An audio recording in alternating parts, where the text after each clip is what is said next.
Hello friends, বন্ধুরা, আশা করি সকলে ভালো আছো।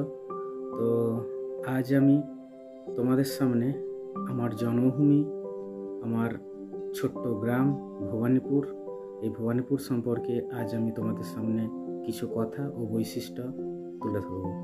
তো আশা করি ভিডিওটা সবারই ভালোই লাগবে।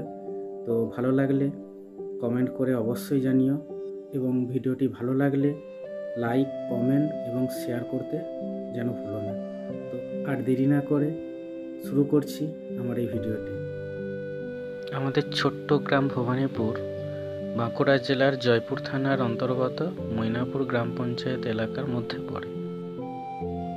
এই যে তোমরা দেখতে পাচ্ছ, এই যে পুরানো ঐতিহ্য, এই তেঁতুল গাছ, বড় তেঁতুল গাছ, পিচ রাস্তা, এই পিচ রাস্তার পাশেই আমাদের এই ছোট্ট গ্রাম ভবানীপুর। একটি পুকুরের চারপাশে আমাদের এই ছোট্ট গ্রামের যে ছোট ছোট বাড়িগুলি সেগুলি আছে। তো ময়নাপুর থেকে আসার পথে, দিকপাড় আসার পথে মাঝখানে আমাদের যে ছোট্ট গ্রাম ভবানীপুর, সেই ছোট্ট গ্রাম ভবানীপুরটি পড়ে। তো রাস্তার ধারেই এই যে ভবানীপুর প্রাথমিক বিদ্যালয় তোমরা দেখতে পাচ্ছ, ভবানীপুর প্রাথমিক বিদ্যালয়। এখানে ছোট ছোট বাচ্চারা পড়াশোনা করে, আমরাও এখানে পড়েছি। একসময় খুব আনন্দ হতো যখন পড়তাম। তখন এটা মাটির বাড়ি ছিল, তো এখন পাকার হয়ে গেছে, দোতলা।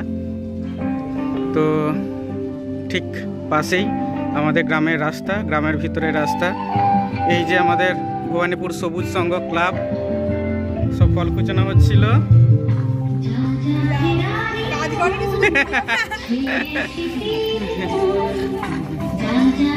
সব ফলকুচি আলা হয়ে গেছে। যে আমাদের গ্রামের ছোট্ট ঠাকুর,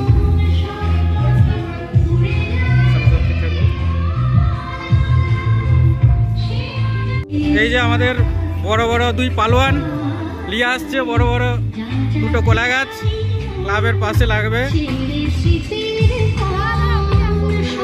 ও দারুণ লাগছে, খুব সুন্দর লাগছে। পুরো লাইট দিয়ে সাজানো হয়েছে। এই যে গ্রামের রাস্তা ভেতর দিকে যাচ্ছে, পাশেই ছোট্ট একটি ফুলের খুব সুন্দর বাগান করা আছে। এটি আমাদের গ্রামের প্রবেশ করার পথে রাস্তার বাম দিকে পুকুরের পাশে এক ঐতিহ্য, খুব সুন্দর করে একটি বাগান করা আছে, ফুলের বাগান।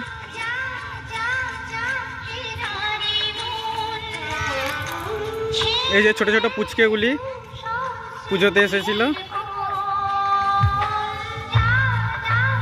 ছোট ছোট পুচকেগুলি খুব সুন্দর সেজেছে। এ তোর নাম কি? আরাধ্যা। বলে বাবালে, কে শাড়ি পরিয়ে দিয়েছে গো?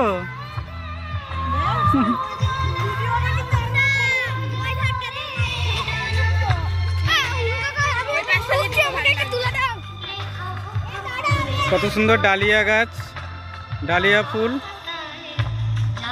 পুচকেগুলি যেন মনে হচ্ছে ফুলের প্রজাপতি। সব উঠে গেছে সব। এই যে তোমরা দেখতে পাচ্ছ আমাদের ভবানীপুর প্রাথমিক বিদ্যালয়ের ছোট্ট সরস্বতী, মা সরস্বতীর ঘর তুলতে যাওয়া হচ্ছে।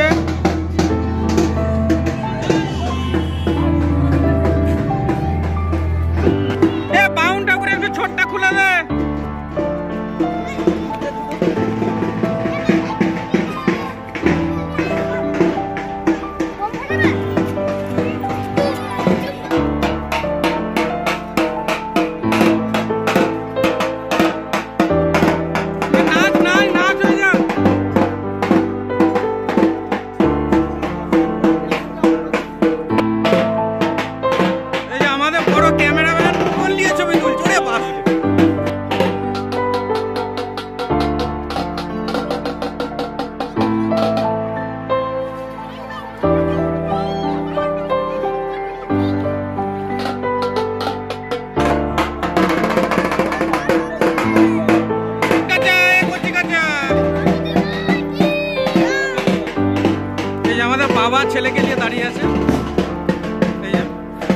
হয়ে গেছে এখন, এই যে দুটো বাবা।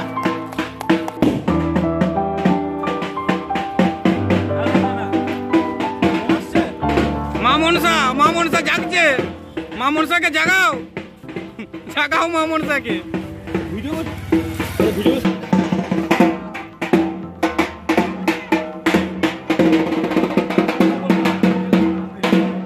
ঘর তুলে নিয়ে চলে আসা হলো। এরপর আমাদের বাউন ঠাকুর লালমোহন রায় ভোগ মাখছে। তো এই যে তোমরা দেখতে পাচ্ছ গ্রামের ছোট ছোট পুচকেগুলো, তারা একটা ছবি তুলে নিল।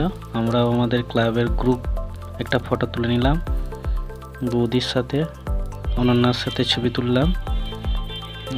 আর এই যে রাত্রের আমাদের ভবানীপুর শুভ সংঘ ক্লাবের রাতের চিত্র, চারিদিকে লাইট দিয়ে পুরো ক্লাবটা ঘিরে দেওয়া হয়েছে,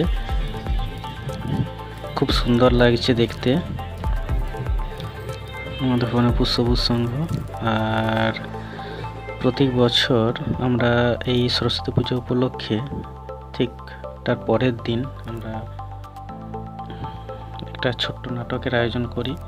তো এই যে ছবিগুলো তোমরা দেখতে পাচ্ছ, এগুলো বিভিন্ন বছরের নাটকের গ্রুপ ফটো।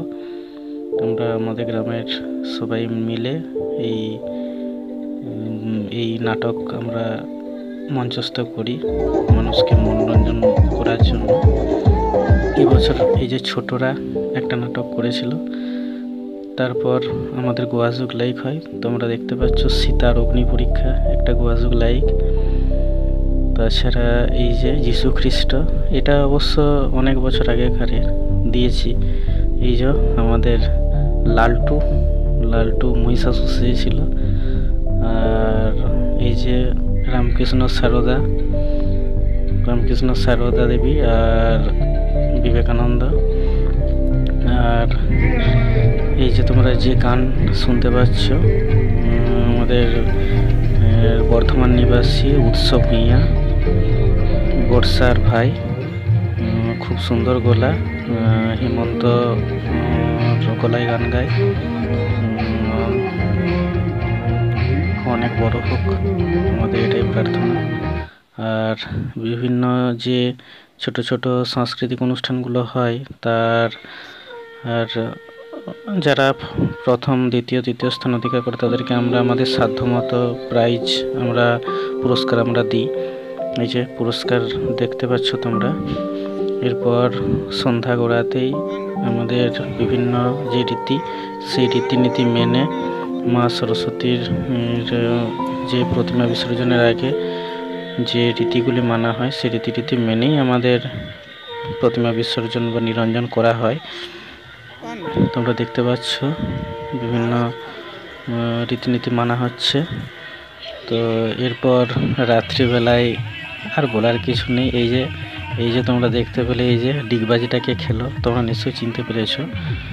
তো ভীষণ আনন্দ হয়, সবাই মিলে ভীষণ আনন্দ করি।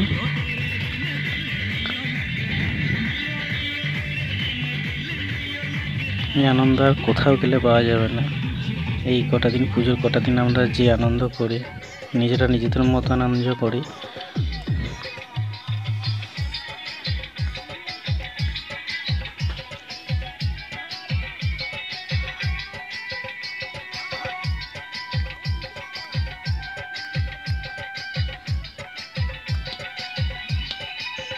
এরপর আমাদের প্রতিমা বিসর্জনের পালা শুরু হয়ে যায়। রাত্রি 1টার দিকে প্রতিমা বিসর্জন দিয়ে দেওয়া হয়। তোমরা দেখতে পাচ্ছ বাবা ক্ষেত্রপালের থাকার জায়গা। তো গ্রামের পাশেই বাবার বাসস্থান। প্রতি বছর মকর সংক্রান্তির দিন বাবার পূজা হয়। তো ওই দিন গ্রামবাসীদের প্রত্যেককে ভোগ খাওয়ানো হয়।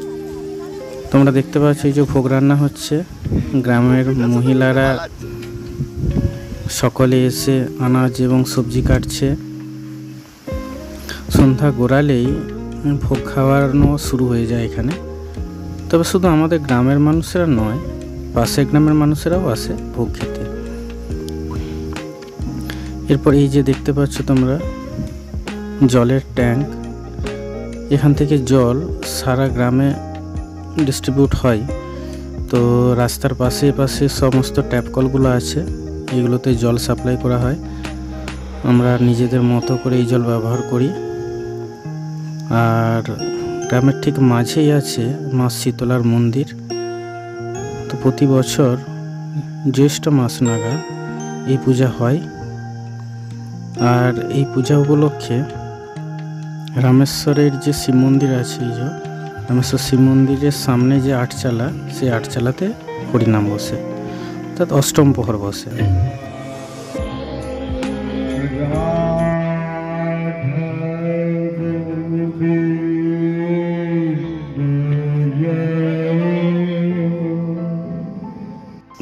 এই হরিনামে এই নিয়ে 2 বছরে পা দিল এই হরিনাম। তো আশা করি আমরা প্রতি বছর এই হরিনামকে চালিয়ে নিয়ে যেতে পারবো। তো আর এই হরিনাম উপলক্ষে 2 দিন দুপুরবেলা গ্রামবাসীদের ভোগ খাওয়ানো হয়।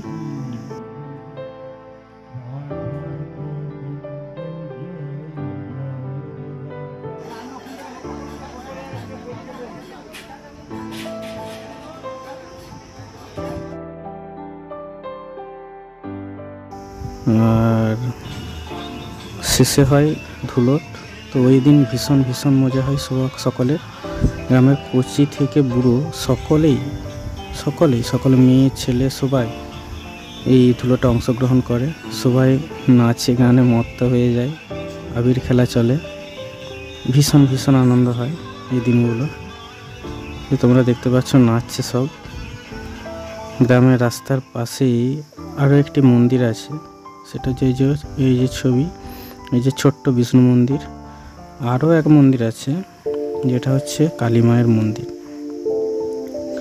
যাই হোক, গ্রামের অনেকটা চিত্র আজ তোমাদের কাছে তুলে ধরলাম।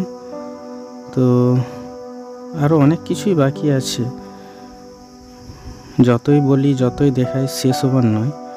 তো এই দিনগুলোতে আমরা এই যে পূজা পার্বণ, এই যে দিনগুলো, এই দিনগুলোতে আমরা সকলে মিলে খুব খুব আনন্দ উপভোগ করি। যে যেখানেই থাকুক সবাই এই পুজোর দিনগুলোতে বাড়ি আসে। অনেকে আসতে পারে না, যাই হোক সবাই আসার চেষ্টা করে। তো সকলে মিলে ভীষণ ভীষণ আনন্দ হয়, আড্ডা চলে, আরও অনেক কত কি। সারা বছর যে যার মতো করে তো বিভিন্ন কাজে অর্থ উপার্জনের নেশাতেই ব্যস্ত থাকে। তো এই দিনগুলোতে বাড়ি এসে সমস্ত কষ্ট ভুলে আমরা সকলেই আনন্দ মেতে উঠি। যাই হোক, যতই বলি শেষ হবার নয়, মনে হয় আরও কিছুটা বাকি রয়ে গেল। তো টাটা, এখানেই শেষ করলাম। আবার দেখা হবে আরও এক ভিডিও নিয়ে। বাই।